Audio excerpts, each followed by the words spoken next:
Hey everyone, Mrhappy here, and welcome to Mondays with Mrhappy, aka Mrhappy Mondays, the weekly Q&A show where you ask me questions and I answer them. This week, FanFest coverage, State of the Realm, thoughts videos. Oh, it's going to be a busy one starting at the end, so I've been taking it a little easy, but I've had some fun ideas for some videos over the past week.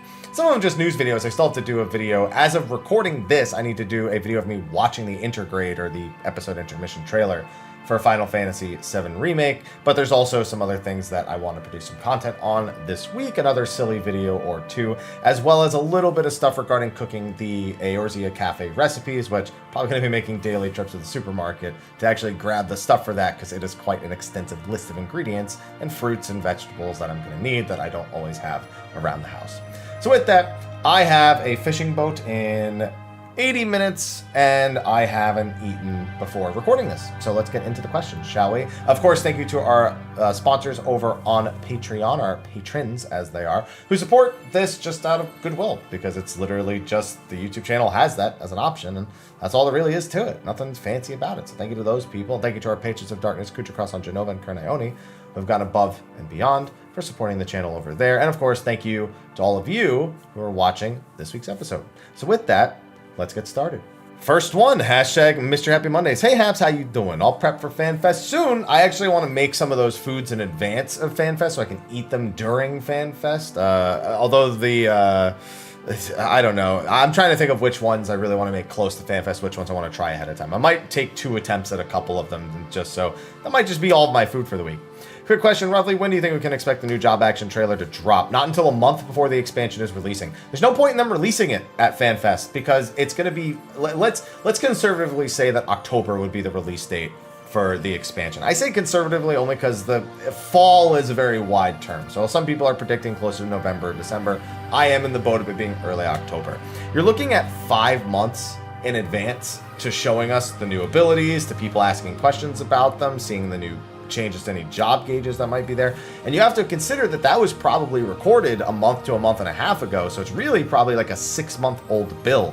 The value in that is just not there. Some people want to see animations, but they always include job gauges, and that involves number tuning and stuff. And honestly, even between what we see in the job action trailer and actually what we got to play at those media tours, apparently there's about a month to a month and a half difference there.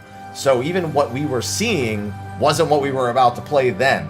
So it releasing now doesn't make any sense. So if it releases at the beginning of October, then end of August or early September is the earliest you probably see it. But about a month before the expansion goes into early access should be the expected time. This looks like another easy one. Hashtag Mrhappy Mondays. Hey Happy, just wondering if you think the 6.0 trailer we'll see at FanFest will be the final full trailer. Yeah, I don't see any reason why they wouldn't. I know that people are concerned about spoilers for 5.55, and there almost certainly will be spoilers for 5.55 in the trailer. So just go in expecting that, because that is almost certainly what is going to happen. But listen, I wouldn't be surprised if they held out and said, wait, we're going to release the full one after 5.55 releases, but the expectation is that they will release the whole thing at FanFest. All right, hashtag Mrhappy Mondays. Hello, Haps. Hope you're doing great, or at least well. I'd say both, actually. So thank you, and I hope the same for you. Longtime watcher, ask a few questions now and then. All right, well, let's see what this one has in store. The question today actually pertains to content creation. I've recently started a podcast with a friend. We're 6 episodes in, 7 probably by the time you see this. Releasing bi-weekly, and in person, I'm quite outspoken and outgoing, but when I'm in my recordings, I feel a little awkward in video form. We're getting better at realizing our faults each episode, but I wonder if you had any advice on how to best get over that beginning awkwardness. Honestly, it's just to do it. The big thing with awkwardness like that is if you let it stop you from doing said thing, it never improves in any way. It never gets any better.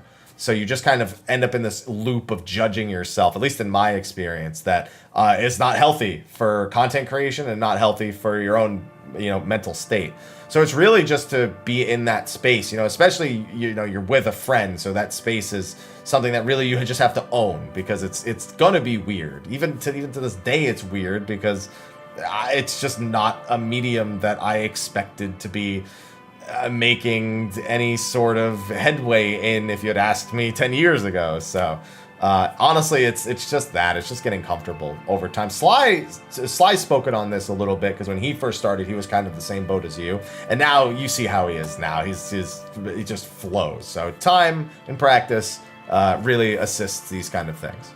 Hashtag Mr. Happy Mondays. Hi, Haps. Hello. Around when should we expect the current resistance weapon step to get nerfed? Well, the loathsome step already got nerfed. They expedited that because of the low participation of Castrum. I'd expect that when Zadnor comes out, the previous step gets nerfed. My prediction for nerfs, this is speculation, is that they'll make Palace of the Dead 100% drop for every 10 floors you complete, and they'll make 3 Time-Worn artifacts for Delubrum Normal completion. That's about what I expect they'll probably do going forward, but I suspect that it will be by the end of the month. All right, hashtag Mr. Happy Mondays, hashtag Mondays with Mr. Happy. Double, no way I can't see it. Hey, Haps, hope life is good for you. Hope the same for you as well. Only started watching your content somewhat recently, but immediately feel in love. Well, I'm glad you're feeling the love. I like making videos, so I'm glad someone enjoys them. Anyways, considering the trial series is always consisting of 3 fights, which 3 would you like or think we'll see if we did get the 4 fiends? Yes, that is my prediction for anyone who didn't know, that with the heavy Final Fantasy IV theme of Endwalker, the symbology behind it is undeniable. That the 4 fiends will be our trial series. Now there's 4 of them, and as you know, we up to this point have only ever gotten 3 trials out of that, with one of them normally being like a dungeon boss or something.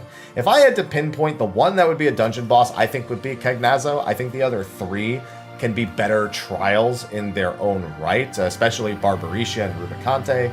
So I think that it's going to be that Cagnazzo will be the dungeon boss and the other 3 will be the trials. But I mean, we're making an assumption here. 6.3 is not the end of the main scenario, as 5.3, 4.3, and 3. You know, like the 0.3 patch isn't the end of the expansion, the finale, like those patches normally are. Maybe we get 4 trials related to the series this time, and they don't make an MSQ trial in 6.3. I don't think that's what'll happen. I think they'll like try to build us like a bit of excitement, like a mid-season finale kind of thing to the start of season 1 of, or season 1 of Arc 2 of Final Fantasy XIV, and that we will get an MSQ trial in 6.3, but I wouldn't be surprised if it goes the other way. I'm really 50-50 on that one. So, but in the case where one of them's a dungeon boss, Cagnazzo. All right, hashtag Mr. Happy Monday. Just one Monday, not all of them. Only this Monday is a happy one. All right. Hey, how you doing? I'm doing good. You doing all right? I'm doing all right. Is it possible for devs to add a rush to Ninja? Are you assuming you mean a gap closer? Just make a macro for Shikuchi. If you make a target macro for Shikuchi and then you target an enemy, it becomes a gap closer. So, problem solved. Now I can already see this one didn't say hello, but I guess I'll answer it anyway because I'm a nice guy. Sometimes. Hashtag Mr. Happy Mondays. Do you think JP strats pugs are better, or do you think NA is better? I think NA has better strats because NA actually goes out of their way to evolve the party finder strats over time.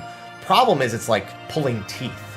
So what ends up happening is the overall success rate of the NA party finders goes down, whereas JP finds something and they maybe make an adjustment here or there, but they largely stick to the same strat for the entire life cycle. Even if there's a better strategy out there, just because it's a strat everyone will know, they can post a macro, people can call a spot, and you're done.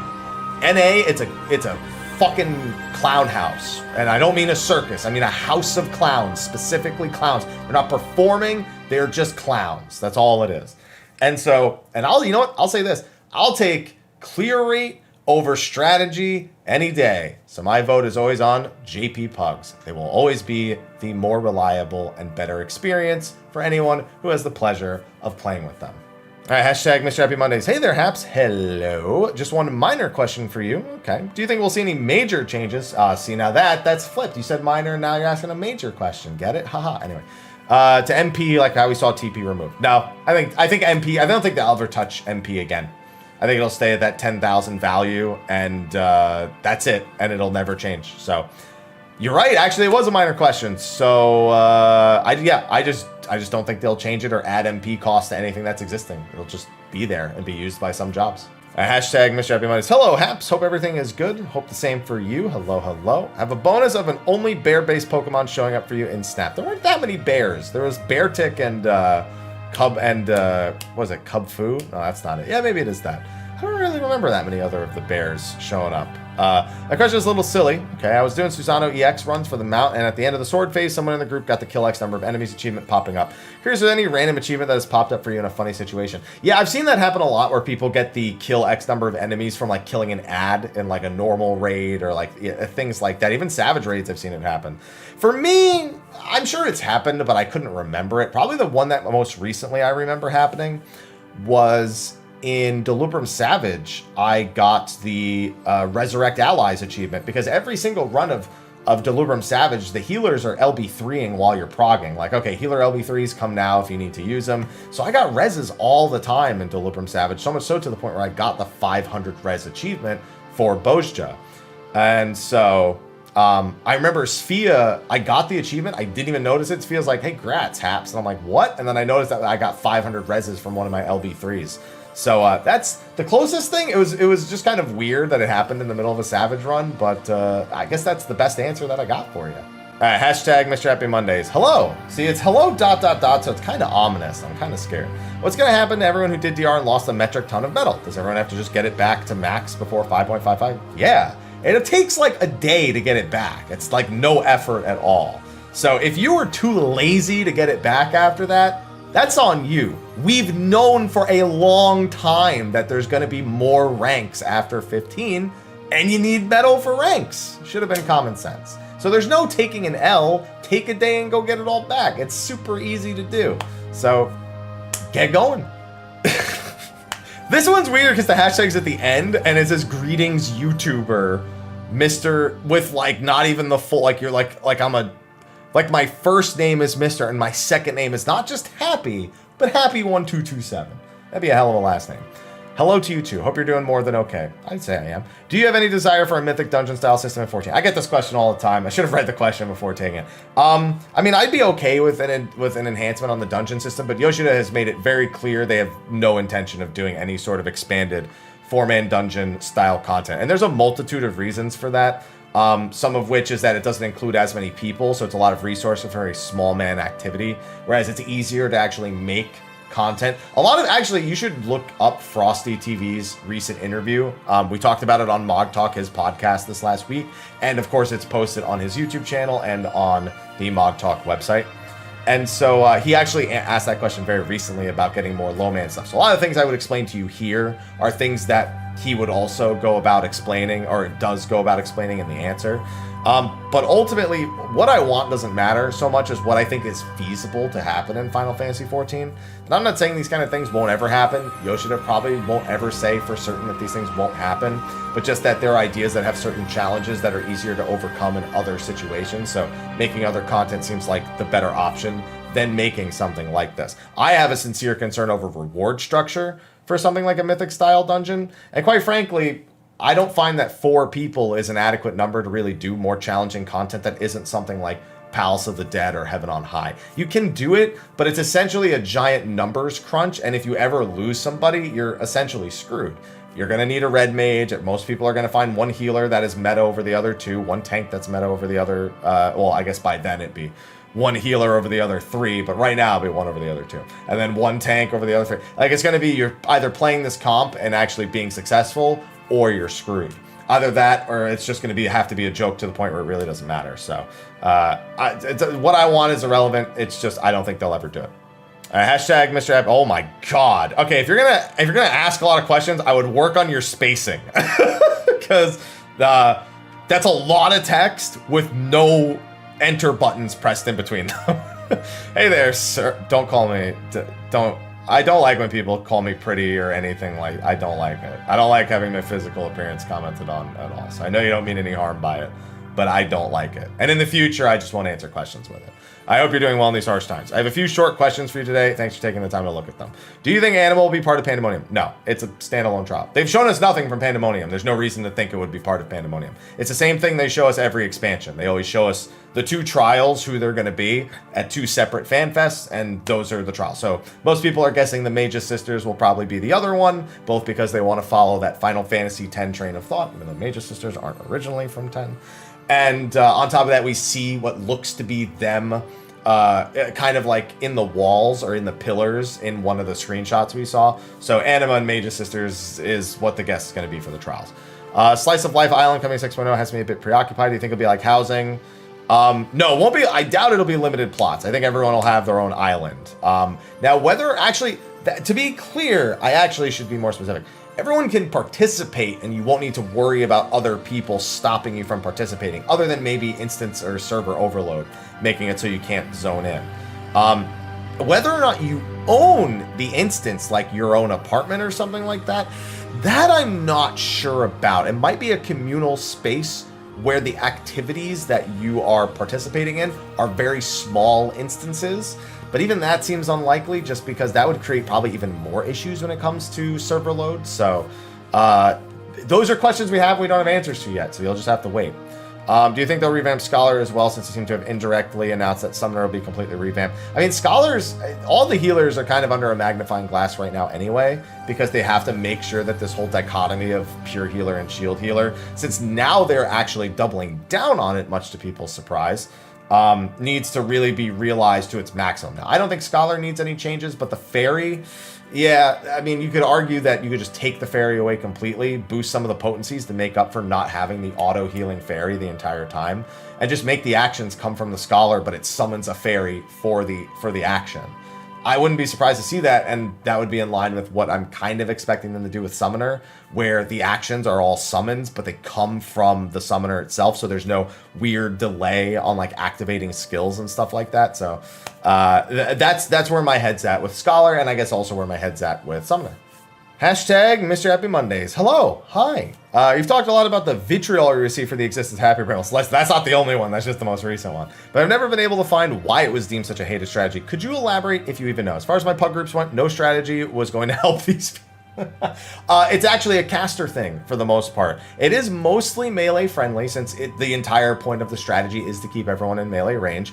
But you need a very specific setup as a caster, whether you be a healer or, one of the caster DPS, to get through it with relative ease. The spot that you're actually assigned to for the Brambles can affect that to some degree, as well as which job you're actually playing. Do you have swift cast? Do you have triple cast? Did you need to save it? So managing to keep uptime on casting is a bit more difficult with this idea than it is with some of the other strategies.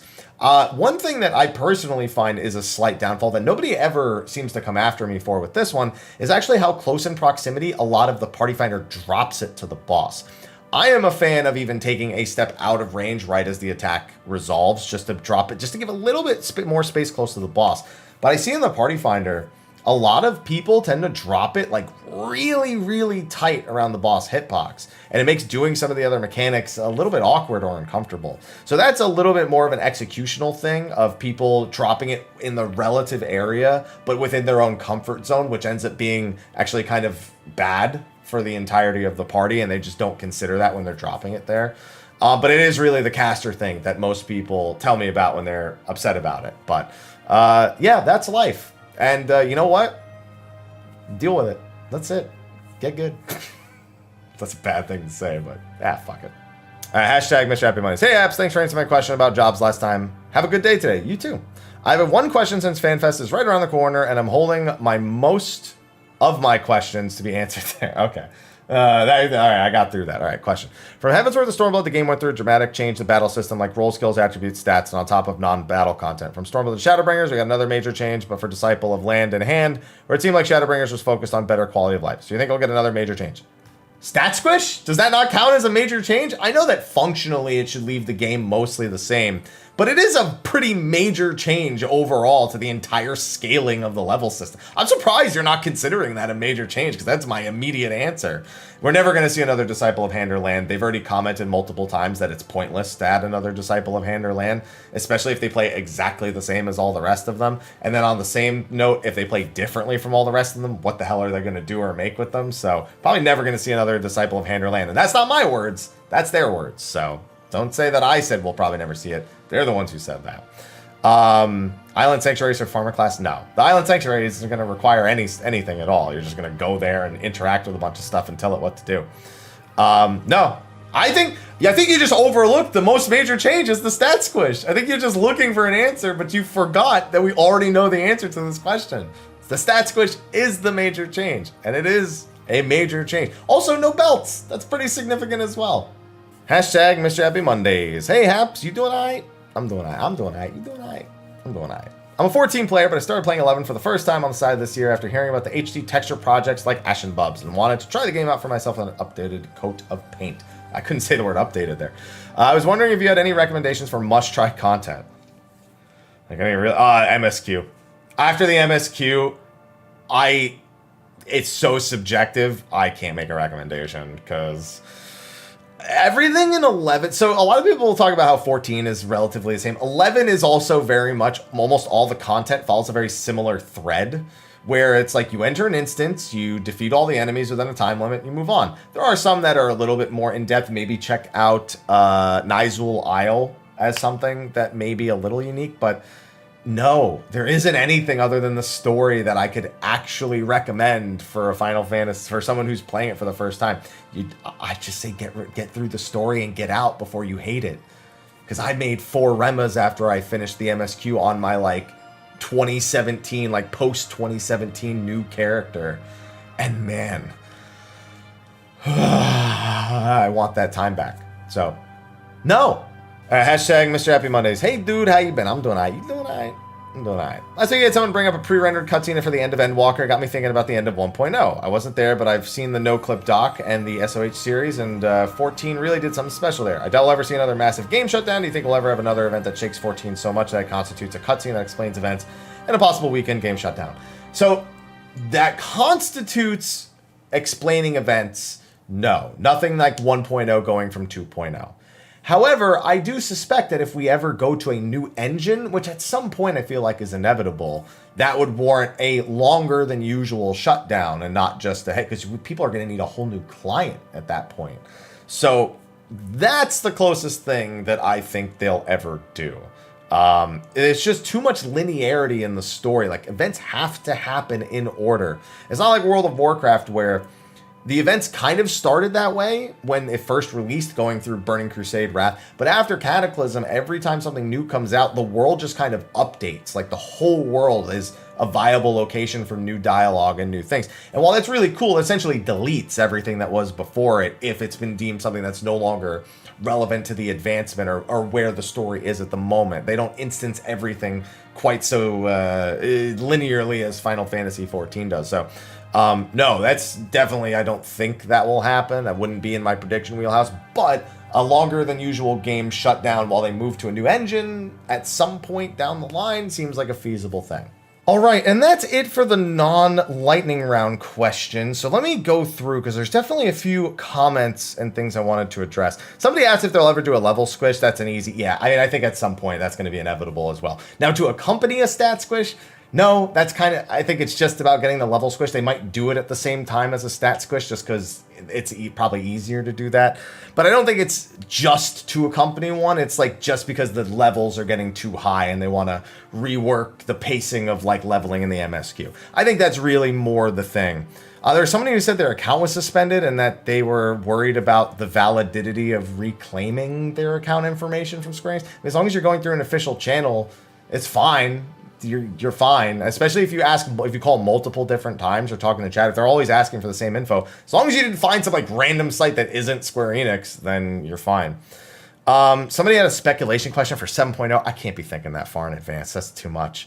I actually wrote a comment to this one. Last week we had a question about somebody who wanted their friend basically added as an alpha omega client side phantom into the game. The friend had passed, and instead of just holding a vigil, they basically were thinking of like a system for like a fully fledged, hey, you know, my friend passed, he was a warrior of light, he was a huge fan of the game, we spent hours and hours together, how can I immortalize them in 14? And the dev team basically suggesting the dev team could make a system for that. And the question was like, what was weird is the person who commented on that, how does Blizzard add stuff like Wreckful and WoW when why is it so difficult for 14?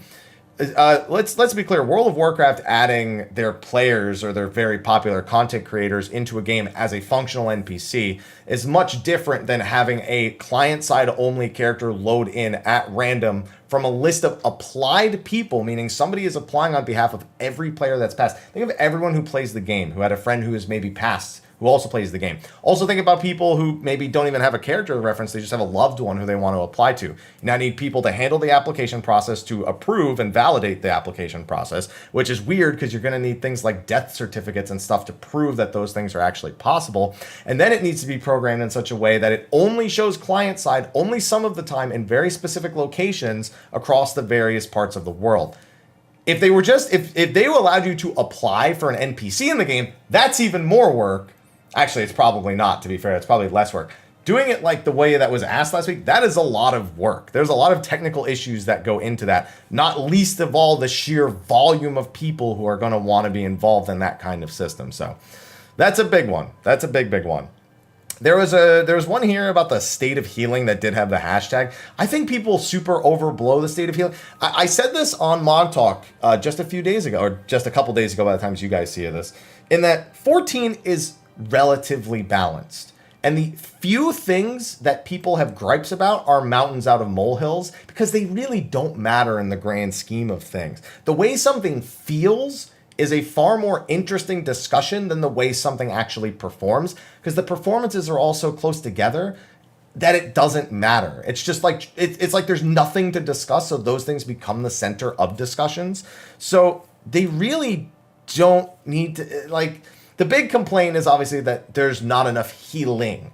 And I get that. I totally would be okay with more healing being required in more forms of content. There are issues with that because of the precedent they've already set. They can't just throw that on to the community out of nowhere, because that will absolutely screw with casual players, and that's who pays the bills. It's not you and me. It's the casual player who just wants to get through their dungeons and have a fun time and aren't looking for an intense healing experience. Does that mean they can't somewhat increase the healing required? No, of course they could. But that means they probably won't. And in such a way, only endgame Savage encounters and ultimate encounters, and then of course things like Delubrum and BA, like other places where damage and risk of death are more severe, will be the places where you see those things most prevalent. So, but again, I just think people way overblow the state of healing or the state of anything in Final Fantasy XIV, unless it's like really, really bad. There are some things that just whole nother level, but most of the time that's not one of them. A few predictions thing. There's somebody who also made a comment about hairstyles, about them porting hairstyles to like VR and Hrothgar versus modders doing it. It is much easier for a modder to do something on the client side. Again, this gets in the whole client side versus server side. A modder to do something client side that affects only what they visually see versus something that's actually tested and done properly in a mass environment. These are things that people who know nothing about game development like to say. And I went to college for game development, so I'm at least a little into it. I don't have the world experience with it. But when people talk about these things and they don't understand, that's a whole nother thing. What should be the precedent of this comment is why has it not become more of a priority for them? It is possible to do. The workload for it is just really high. The fact that they haven't done it to me is actually shocking because the workload is high. And to think it was almost worse than it is now. They had people who were working overtime on their own time, actually, to make it not as bad as it is now, and it just hasn't moved forward since then. And I'm not going to say that's because of the pandemic or anything, because it just never seemed like it was moving forward since 5.1 and 5.2 anyway. So that to me is the bigger thing, is how has that not been enough of a priority, or even enough of a personal interest to the people who were obsessed with trying to make it work more with the hats before. That's why when people ask me about male Viera and female Hrothgar, I'm like, listen, the other versions aren't done yet. So don't even ask about those ones yet. So yeah, at this point, I'm kind of with you. I don't even think they'll address it, but I think they should. But again, you can't compare the work a modder does on their local client, or something that is only going to affect a local client, versus something that needs to be pushed out onto a public server and needs to be transmitted server to client side. Granted, sometimes I see some clipping and I wonder if they've even tested that, to be honest. There's a whole huge thing about Nier. I just skipped it. I can't be asked to care. I'm sorry, person who asked me. I'm not playing Replicant. I just don't want to have to. Just get me through these last 2 weekly quests and I'll talk about it then. Because I don't want to talk about it before these next 2 weekly quests are done, because it's so bad. It's even worse than I thought it would be right now, because they stretched it out over 6 weeks. And there's just like, there's like 2 threads that are there that they're just waiting till the very end. And I'm just like, oh my God, this isn't suspenseful or fun in any way. Just get it up. But maybe it'll be good by the end of it all. So 2 more weeks and then I'll talk about the Nier raid. That sounds like the plan for me. Let's see. There were a couple of other ones I could have swore. Someone said they didn't know I was colorblind, but I still answered the question from last week. There was one that was asking me what I think they'll do for Red Mage. I don't play Red Mage. I feel like It's rude for me to even comment. I don't think they should add another finisher, though, because it's all it is. Red Mage is just more finishers. So I'll say at the very least that I don't think that should be the plan. Please let that not be the plan. And do you think I get rid of Summoner Eggies altogether? Yeah, I mean, I mentioned that in the answer to the other question. Somebody else asked, I also skipped this one. Somebody said, do you think we'll see the 80 and 90 abilities this week? No. I'm not even just kind of no on that. I'm like adamantly no, like almost certain. I would be shocked. It would make no sense to do it, is the big thing. So it's not that it's impossible. Obviously, I'm not the one doing it. But it would make so little sense to do. But it'd still be pretty cool if they did it, right? Like, even if it's like, these will be completely different in 5 months, it'd be like, yeah, but still, like, you showed me, and I kind of appreciate that. There was someone who was asking about, like, glamming Eos and Selene. I'm going to follow that to the Scholar question I answered before. I don't even think it'll matter, because I don't think they'll be separate pets anymore. I won't be surprised if they're not separate pets anymore. So Scholar glam, I'm really not anticipating ever becoming a thing, as if we already had such hopes for Summoner glam at this point, right? Somebody asked about non-Mog Station cosmetics being account-wide. That's probably never going to happen. They have very few account-wide slots that are available, and they're pretty much all tied to the Mog Station, so you'll almost certainly never see that happen. If they do an engine rework, maybe, but not on the current engine. And favorite cosmetics, I guess that aren't glam. Yeah, okay, a mount. I'm a big fan of my Ozma mount. My Ozma mount has a special place for me though, because we were world first in Baldesion Arsenal, so it's a little bit more valuable to me for that reason. But I like a lot of the mounts in this game, to be honest. Minions, my fledgling Apkalu from the sightseeing log. I spent a lot of hours working on that sightseeing log when it first came out, and that Apkalu's my little dirt penguin. I love my little dirt penguin. Emotes, eating the jelly donut, right? Yeah, no, eating the eat jelly donut emote. Weird that they went with a jelly donut and not a rice ball, but yeah, definitely the eat jelly donut. What's your favorite thing to cook? I mean, a steak. I could do all these. I could do a French onion soup. I could do this chicken with creamy dill sauce. I could do my sausage and rice with onions and stuff. No, it's always gonna be a steak every time. That's always going to be the answer. There was a prediction one for Endwalker, again similar to the 7.0. I just want to wait for it to happen, and I'm just waiting. All right, that's it for me. I just didn't want to get too much into that question. Is that it? Was that the last one? There's the TP MP question, the rush. A future mount for owning all tank mounts. There's too many tank mounts as it is. There should be healer mounts too, not the stupid unicorn. So no, I'm going to say no. I don't think they should get it. Do I think it sounds like something that's plausible? Yeah, kind of. I just don't think they will. What was another one? With FanFests, what direction would you like to see them take with the Scythe Best? I don't like to answer those questions. I think I saw this and just went past it because I just want it to be cool. I don't want to dictate what I expect from it, because then I feel like a lot of people like to get in their heads like what a thing should be or how it should be or how they hope it turns out. And if it's anything but what they expect, that this thing they formulated, made up in their head, it's somehow a disappointment. And it's like, yeah, but it's not necessarily, it might not jive with you. You might hope that it's really cool and that you like it and that it's like something you can play and that you feel good, but maybe it doesn't. It's not going to be made for you. It's going to be made with a specific idea in mind for people who want to meet, who want to, I guess, fulfill that job fantasy, the player fantasy of what job they can be.